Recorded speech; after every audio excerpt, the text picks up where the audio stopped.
Frank, you've been collecting the works of Louis Golding. Tell me about why you collect them and who Mr. Golding is. Yes, it's interesting because I'm not known as a reader of novels and poems and things like that.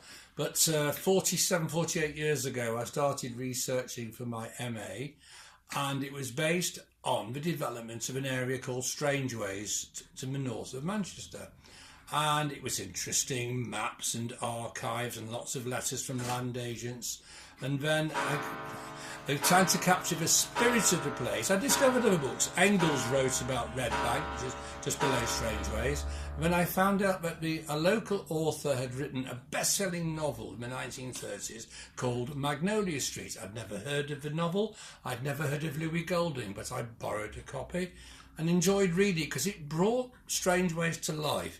This was the story of when Strangeways was the Jewish ghetto. At the end of the 19th century, there was a mass immigration of Jews to England and, in this case, to Manchester. And he was typical of that generation of families who settled in the area, and the area changed massively in its character. They were poor, they didn't speak English, but he was born in the 1890s. And he was a bright boy. And in those days, bright boys, regardless of their religion, were able to get educational opportunities. He went to Manchester Grammar School and he went on to Oxford.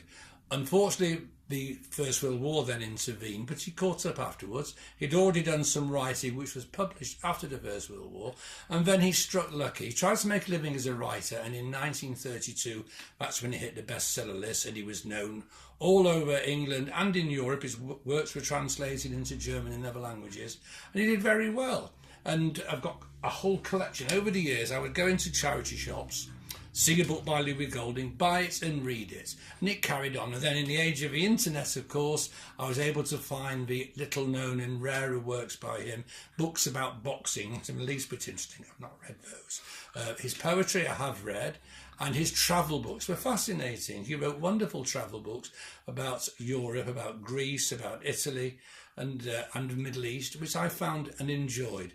And so it's been an interest right through the last 47 years.